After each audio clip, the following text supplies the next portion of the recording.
अस्सलाम वालेकुम दोस्तों, मैं हूं अजहर काज़मी और आप देख रहे हैं काज़मी अली काम। दोस्तों ये एक सिंपल एचडी रिसीवर है वाईफाई वाला,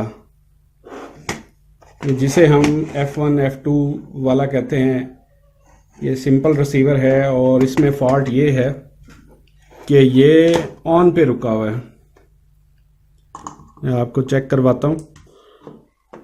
इसको पावर ऑन किया जी मैंने, ये देखें आप, ऑन पे रुका हुआ है बिल्कुल, इससे आगे नहीं जा रहा। तो आज दोस्तों आपके इल्म में कुछ इजाफा करता चलूं।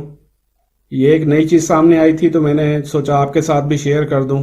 वैसे ऑलरेडी मैंने रिसीवर्स की काफ़ी वीडियो शेयर की हुई हैं जिसमें हमने इसका फर्मवेयर करके इसको रिकवर किया है कि ये वर्किंग हो हमारा। ये मॉडल जो है EL999 HD है, लेकिन आपको पता है मैं अपनी हर वीडियो में बताता रहता हूं कि हमने ये मॉडल नहीं देखना होता, हमने इसके बोर्ड को देखना होता है। तो इसका फर्मवेयर तो इंतहाई सिंपल होता है, इसमें कोई मसला नहीं होता, क्योंकि ALI 3510 के कोई 4-5 मॉडल हैं। जो भी फर्मवेयर हमें मिल जाए तो हम वो इसमें इंस्टॉल कर लेते होते हैं। ये ALI 3510 है, S15073 है और ये अमूमन जो है 999 हार्डवेयर वाला बोर्ड होता है। इसमें जो इशू है ना दोस्तों, वो मैं आपको बताऊं। इसमें अक्सर जो है XMD की चिप लगी होती है या बोया मैक्रो की चिप लगी होती है, बोया माइक्रो 25Q32 वाली। असल में जब वो चिप कोई उतारता है किसी वजह से भी उसे रीप्रोग्राम करने के लिए, तो उसमें प्रॉब्लम ये आता है कि वो चिप जो है प्रोग्रामर में रीड नहीं होती, डिटेक्ट नहीं होती। अक्सर प्रोग्रामर्स में वो चिप डिटेक्ट नहीं होती। अभी तक उसका कोई डेटाबेस शायद में भी किसी प्रोग्रामर में ऐड हुआ हो, लेकिन वो अक्सर प्रोग्रामर्स उसे डिटेक्ट नहीं करते। इसका मतलब ये नहीं है कि वो चिप फॉल्टी होती है। इसका मतलब ये है कि जो हमारा प्रोग्रामर का सॉफ्टवेयर है, डेटाबेस है, वो अपडेटेड नहीं है। तो अब इसका आसान हल है, इसमें आप एक और चिप लगा दें जो आपके प्रोग्रामर में डिटेक्ट हो रही हो। माइक्रोनिक्स की 25L32 वाली चिप, ये भी अक्सर रिसीवर में लगी होती है, ये आप लगा दें, या इसके अलावा कोई और लगा दें तो जो आपके प्रोग्रामर में डिटेक्ट हो रही हो। हाँ, कुछ अलबत्ता चिप्स ऐसी होती हैं जो इस बोर्ड पे हम लगा तो देते हैं, लेकिन वो ऐसा होता है कि उसमें ट्यूनर हमारा काम नहीं करता, यानी सिग्नल हमारे रिसीव नहीं होते। तो इस वक्त मैं 25L32 वाली एक चिप जो है इसमें लगाने लगा हूँ। और एक और चीज़ का भी आपके इल्म में इजाफा करता चलूँ। ये वीडियो आपके इल्म में इजाफे के लिए बनाई है मैंने। ये 25L32 वाली एक ओल्ड चिप मेरे पास पड़ी हुई है, इसको मैं लगाता हूँ अपने प्रोग्रामर में। तो दूसरा जो बात मैं आपको बताने जा रहा हूँ वो ये है कि ये मेरे पास एक CH341 प्रोग्रामर है, और आप दोस्तों में से काफ़ी लोगों के पास ये वाला प्रोग्रामर है। और मुझे कुछ लोगों के कमेंट भी आए थे कि ये वाला जो प्रोग्रामर है इसमें हम ABS को कैसे राइट करेंगे, यानी जो हमारे HD रिसीवर की फाइल होती है या 3510 वाला जो फर्मवेयर होता है वो .abs वाला होता है। तो इसमें ABS को भी राइट किया जा सकता है, मसला नहीं है। कुछ दोस्त मुझे बता रहे थे, कमेंट भी कर रहे थे कि ये जो है ABS वाली फाइल को राइट नहीं करता। ऐसी कोई बात नहीं है, ये ABS वाली फाइल को भी राइट करता है। मैं आज आपको करके दिखाता हूँ। ये मैंने माइक्रोनिक्स की 25L32 वाली चिप इस पे लगाई है इस वक्त। और अब चलते हैं अपने लैपटॉप की तरफ, और मैं इसी चिप को आपको डिटेक्ट करवा के ABS वाली फाइल इस प्रोग्रामर के थ्रू, CH341 प्रोग्रामर है, इसके थ्रू मैं आपको राइट करके दिखाता हूँ। जी दोस्तों, मैंने अपने प्रोग्रामर को लैपटॉप के साथ कनेक्ट कर लिया है। अब बारी आती है प्रोग्रामर के इंटरफेस को खोलने की। ये ऑलरेडी अब दोस्तों के साथ मैं इसका कंप्लीट प्रोसेस और इसका सॉफ्टवेयर, ड्राइवर, इंटरफेस सारा कुछ शेयर कर चुका हूँ। तो ये जी हमारा ओपन हो चुका है इस वक्त इंटरफेस इसका। यहाँ पे कॉर्नर में देखें तो आप कनेक्टेड शो हो रहा है प्रोग्रामर हमारा। सबसे पहले हमने डिटेक्ट करना है, ये देखें जी MXIC माइक्रोनिक्स होता है ये, और ये 25L3205D वाली चिप है। ये मैंने इस पे लगाई हुई है। सबसे पहले इसे रीड कर लेते हैं। रीड करने में तकरीबन ये 30 सेकंड लेता है। थोड़ा सा इसे स्किप करूंगा ताकि वीडियो लंबी ना हो। जी दोस्तों, ये कंप्लीट होने वाला है। रीड प्रोसेस हमारा जो ये 100% हो चुका है। इसने हमें बताया है 32 सेकंड इसने यहाँ शो करवा रहा है, टाइम 32 सेकंड इसने लिए।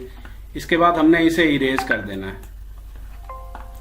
सम टाइम ये इरेज में थोड़ा सा टाइम लेता है, सम टाइम ये फौरन कर लेता है। अगर हमने चेक करना है कि हमारी चिप ठीक है तो हम ब्लैंक वेरीफाई कर देंगे कि आया कि हमारी चिप खाली भी हुई है, इरेज भी हुई है कि नहीं हुई। तो इरेज ये भी तकरीबन 30 सेकंड ही लेता है, तो इसको भी मैं स्किप करूंगा ताकि वीडियो लंबी ना हो। जी दोस्तों, ये भी कंप्लीट होने वाला है। ये हमें मैसेज दे देगा अभी। चिप और ब्लैंक का मैसेज दे रहा है, इसका मतलब है चिप हमारी खाली है। अब हमने करना क्या है, ओपन करना है अपना सॉफ्टवेयर, जहां पे सॉफ्टवेयर पड़ा हुआ है हमारा। इस वक्त मेरा सॉफ्टवेयर जो है मेरी फ्लैश में पड़ा हुआ है, तो मैं फ्लैश यूएसबी डिस्क को ओपन कर लेता हूँ। यहाँ पे देख सकते हैं आपको एक बिन फाइल नजर आ रही होगी, 2 बिन फाइल नजर आ रही हैं, लेकिन एबीएस फाइल यहाँ पे आपको नजर नहीं आ रही। तो ये नीचे आप यहाँ पे देखें तो ये सपोर्ट फाइल लिखा हुआ है, यानी बिन को सपोर्ट करता है, हेक्स को सपोर्ट करता है। बिन अक्सर हमारे रिसीवर में बाइनरी फाइल्स होती है, हेक्सा फाइल भी हमारे जो ओल्ड सीआरटी टेलीविजन हैं उनमें हेक्सा ही होती है। और इसके अलावा ये एक रोम को भी करता है, वो राउटर्स वगैरह की अक्सर फाइल होती है। तो हम यहाँ पे अक्सर लोग ये समझते हैं कि शायद ये एबीएस को सपोर्ट ही नहीं करता। ऐसा मसला नहीं है। यहाँ पे आप जो है ऑल फाइल सिलेक्ट कर दें। जब हम ऑल फाइल सिलेक्ट करते हैं तो हमारे पास ये एबीएस वाली फाइल हमें शो हो रही है। इसको हमने ओके कर लेना है। ओके करके ये हमारे बूट लोडर में लोड हो जाती है। उसके बाद हमने इसे प्रोग्राम करना है।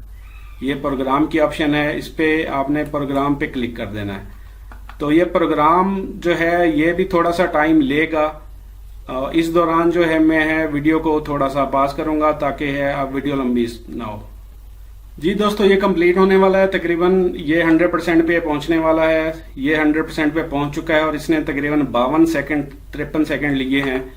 और इसके बाद हमने इसको वेरीफाई कर लेना है कि आया जो हमने डाटा इसमें राइट किया है, जो हमने डाटा बफर में लोड किया था अपनी फ्लैश डिस्क से, ये एक दूसरे के साथ मैच करते हैं कि नहीं करते।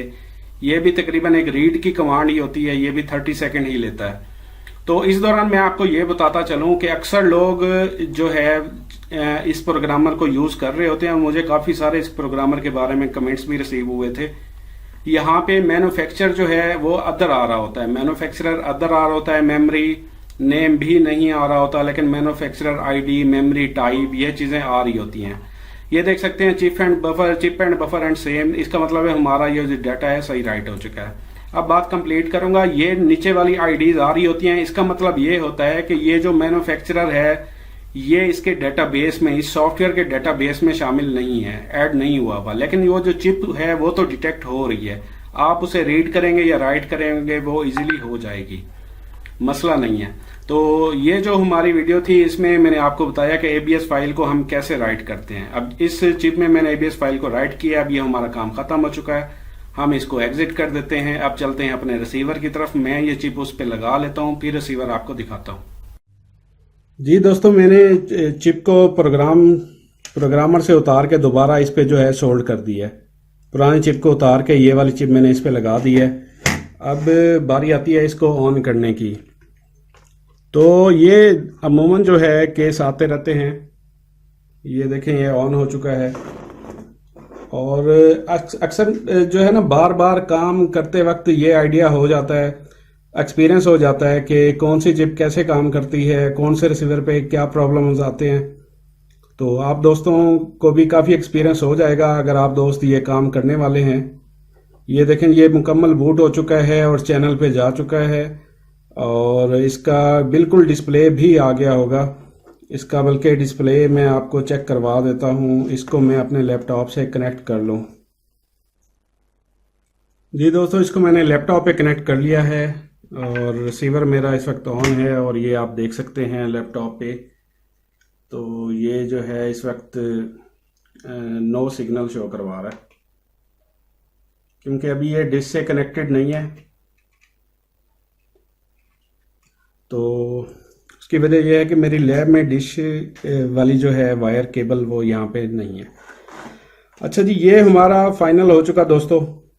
इस वीडियो में काफ़ी सारे दोस्तों को क्लियर हो गया होगा कि जो हमारी एबीएस फाइल है उसको हम अपने प्रोग्रामर से, कोई भी प्रोग्रामर हो, सारे राइट कर लेते हैं। प्रोग्रामर से कैसे राइट करते हैं, ख़ास तौर पे जो CS341 वाले दोस्त थे जिन्होंने काफ़ी दफ़ा कमेंट भी किए थे कि जो हम ABS वाली फ़ाइल को कैसे राइट करेंगे, या हो सकती है नहीं हो सकती, एक दोस्त ने कहा था नहीं होती, तो उन सारों को आज जवाब मिल गया होगा इस वीडियो में।